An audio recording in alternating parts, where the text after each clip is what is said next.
ముఖ్యమంత్రి రేవంత్ రెడ్డి మధ్యాహ్నం ఢిల్లీ వెళ్తున్నారు. రాష్ట్రం నుంచి రెండో రాజ్యసభ అభ్యర్థి ఖరారుపై హస్తిన పెద్దలతో డిస్కస్ చేయనున్నారు సీఎం. మరోవైపు పీసీసీ చీఫ్ మహేష్ కుమార్ గౌడ్ కూడా ఢిల్లీ వెళ్తున్నట్టు తెలుస్తోంది. రాష్ట్రం నుంచి ఖాళీ అవుతున్న 2 రాజ్యసభ స్థానాల్లో ఇప్పటికే ఒక స్థానంలో సిట్టింగ్ ఎంపీ సీనియర్ న్యాయవాది అభిషేక్ మను సింఘ్వీకి తిరిగి రెన్యువల్ చేసింది హైకమాండ్. దీంతో రెండో అభ్యర్థి ఎంపికపై కసరత్తు చేస్తోంది. రెండో సీటు కోసం సీఎం రేవంత్ రెడ్డి సన్నిహితుడు, ప్రభుత్వ సలహాదారు వేం నరేందర్ రెడ్డి, మాజీ కేంద్ర మంత్రి పి శివశంకర్ కుమారుడు డాక్టర్ వినయ్ కుమార్ సహా 16 మంది పోటీ పడుతున్నారు. వినయ్ కోసం కాంగ్రెస్ చీఫ్ మల్లికార్జున ఖర్గే పట్టుపడుతూ ఉండగా, వేం నరేందర్ రెడ్డి కోసం పార్టీ జాతీయ ప్రధాన కార్యదర్శి కేసీ వేణుగోపాల్ రాహుల్ గాంధీకి సిఫార్సు చేస్తున్నట్టు తెలుస్తోంది. రెండో సీటు విషయంలో ఇవాళ సాయంత్రం వరకు హైకమాండ్ నిర్ణయం తీసుకోనుంది. గురువారం నామినేషన్ల దాఖలకు చివరి రోజు.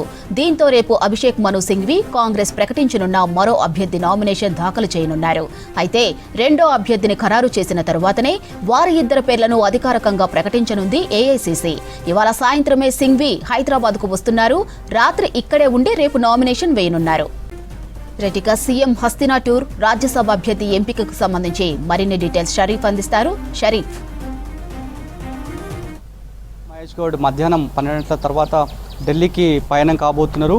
రాజ్యసభ అభ్యర్థిత్వం ఫైనల్ కాబోతుందని చెప్పి పార్టీ వర్గాలు చెప్తున్నాయి. ఇప్పటికే మీరు చెప్పినట్లు అభిషేక్ మను సింఘ్వీ రెండో విడత రెన్యువల్ పక్కాగా కనిపిస్తోంది. పార్టీ వర్గాలు కూడా అవే చెప్తున్నాయి. పార్టీ పరంగా అంటే కేంద్రంలో బీజేపీ ప్రభుత్వం ఉంది, ప్రతిపక్షంలో కాంగ్రెస్ పార్టీ ఉంది కాబట్టి పార్టీ వ్యవహారాల ఆస్పెక్ట్లో మను సింఘ్వీకి ఇస్తేనే బెటర్ అనేటువంటి ఒక ఆలోచనకు ఏఐసీసీ పెద్దలు వచ్చినట్లు ఈ మేరకు రాష్ట్ర అధినాయకత్వానికి ఆ అంశాలను చెప్పినట్టుగా కూడా తెలుస్తోంది. ఇక 2 ఖాళీ అవుతుంటే అందులో ఒకటి ఆల్రెడీ మను సింఘ్వీకి మళ్ళీ రెన్యువల్ పక్కా అనేటువంటి సమాచారం బయటకు వస్తుంది. అఫీషియల్గా రావాల్సినటువంటి అవసరం ఉంది. ఇక రెండవ అభ్యర్థిత్వాన్ని ఎవరికి కట్టబెట్టబోతున్నటువంటి అంశం పైన సామాజిక కూర్పు ఉండబోతోందని చెప్పి నిన్న గాంధీ భవన్లో పీసీసీ చిట్చాట్లో మీడియాతో ఆయన కొన్ని విషయాలు చెప్పారు. మొత్తం 16 మంది రేస్లో ఉన్నారనేటువంటి అంశాన్ని చెప్పారు. కొంతమంది బీసీ దగ్గర నుంచి ఎఫిషియెంట్ పర్సన్స్ కూడా బీసీలు కూడా ఒత్తిడి తెచ్చే ప్రయత్నం చేస్తున్నారు. వీటన్నిటిపైన బేరోజు వేసుకొని నిర్ణయం తీసుకోవాల్సినటువంటి అవసరం ఉంది. ఇప్పటికిప్పుడే ఎవరికి ఇవ్వబోతున్నాము అనేటువంటి అంశం పైన చెప్పలేము, కానీ ఎంతమంది పోటీ పడుతున్నాం అనేటువంటి అంశాన్ని మాత్రం చెప్తామని చెప్పి 16 సంఖ్యను చెప్పారు. మరి ఆ 16 మందిలో కేవలం ఒక అభ్యర్థిత్వానికి వాళ్ళ చెప్పాలి కాబట్టి ఒక్క అవకాశం ఎవరికి ఇవ్వబోతున్నటువంటి అంశం పైన ఒక ఇంత సస్పెన్స్ కొనసాగుతున్నటువంటి పరిస్థితి మనకు కనిపిస్తోంది. 12 గంటలకి ఫ్లైట్లో పీసీసీ చీఫ్ మహేష్ గౌడ్తో పాటు సీఎం రేవంత్ రెడ్డి వెళ్ళనున్నారు. ఏఐసీసీ అగ్రనేతలు ఏఐసీసీ చీఫ్ మల్లికార్జున ఖర్గే, కేసీ వేణుగోపాల్, రాహుల్ గాంధీతో భేటీ జరగబోతోంది. ఆల్రెడీ మొన్న ఇక్కడి ఏపీ తెలంగాణకు సంబంధించినటువంటి డీసీసీల క్యాంపుకు ముఖ్య అతిథిగా రాహుల్ గాంధీ వచ్చారు. రాహుల్ గాంధీ వచ్చిన సందర్భంలో పీఏసీ సమావేశం జరిగింది. కానీ పీఏసీలో రాజ్యసభ అభ్యర్థిత్వం ఎవరికి కట్టబెట్టబోతున్నామనేటువంటి అంశంపైన చర్చ జరగలేదు. టైం తక్కువ ఉన్న కారణంగా వేరే అంశాలపైన రాహుల్ గాంధీ దిశానిర్దేశం చేసి ఎంబటే క్లోజింగ్ సెరమనీకి, డీసీసీల క్లోజింగ్ టెస్ట్ సెరమనీ హర్తవ్ రిసార్ట్కి ఆయన వెళ్ళినటువంటి సిచ్యువేషన్. ఆ తర్వాత మళ్ళీ రిటర్న్లో ఎయిర్పోర్ట్లో కలిసి మాట్లాడారనేటువంటి అంశాన్ని నిన్న మీడియా చిట్చాట్లో పీసీసీ చీఫ్ మహేష్ గౌడ్ చెప్పారు.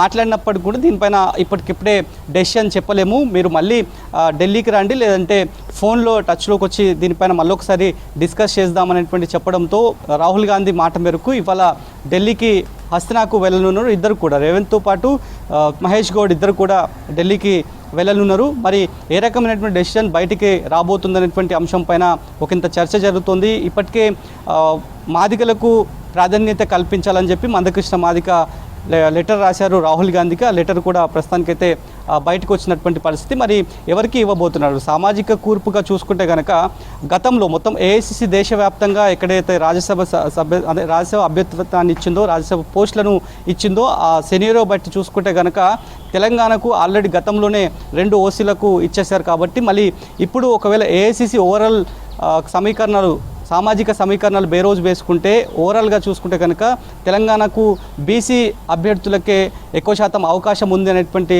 చర్చ మాత్రం గాంధీ భవన్ వర్గాల్లో చర్చ జరుగుతోంది. మరి ఎవరికి ఇవ్వబోతున్నారు? ఇప్పటికే జస్టిస్ సుదర్శన్ రెడ్డి పేరు వినిపిస్తోంది. ఇద్దరు కూడా అంటే అభిషేక్ మను సింఘ్వీ అదే ఫీల్డ్లో ఉన్నారు. జస్టిస్ సుదర్శన్ రెడ్డి మాజీ సుప్రీంకోర్టు జస్టిస్గా ఆయన కొనసాగిరు, ఆయన కూడా ఉన్నారు, ఆయన ఆస్పిరెంట్గా ఉన్నారనేటువంటి చర్చ మొదట్లో జరిగింది. కానీ నిన్న మీడియా పీసీసీ చీఫ్ మహేష్ గౌడ్కి క్వశ్చన్ చేసింది, జస్టిస్ సుదర్శన్ రెడ్డి రాజ్యసభ అడిగారనేటువంటి క్వశ్చన్ చేసింది.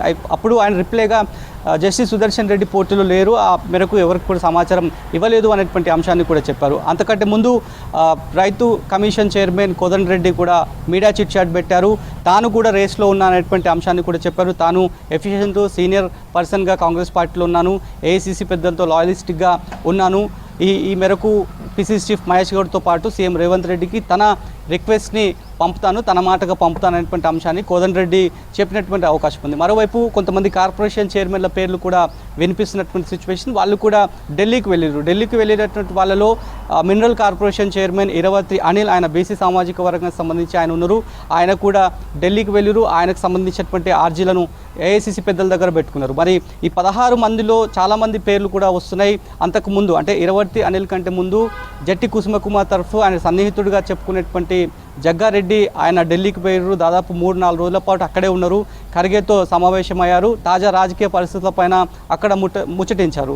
సో ఎవరికి ఇవ్వబోతున్నటువంటి అంశంపైన మాత్రం ఇవాళ క్లారిటీ వచ్చేటువంటి అవకాశం ఉంది. మరోవైపు ఇవాళ సాయంత్రం అభిషేక్ మను సింఘ్వి తెలంగాణకి రాబోతున్నారు. రేపు నామినేషన్ దాఖలు చేయబోతున్నటువంటి చర్చ జరుగుతుంది. కాబట్టి ఒకవేళ అది నిజమైతే కనుక కేవలం ఒక అభ్యర్థిత్వమే ఉంటుంది. ఆ అభ్యర్థిత్వాన్ని ఎవరికి కట్టబెడుతుంది ఏఐసీసీ, ఈ మేరకు రాష్ట్ర అధినాయకత్వం ఎవరి పేర్లను సిఫార్సు చేస్తుందనేటువంటి అంశం సాయంత్రం వరకు తేలే అవకాశం ఉంది.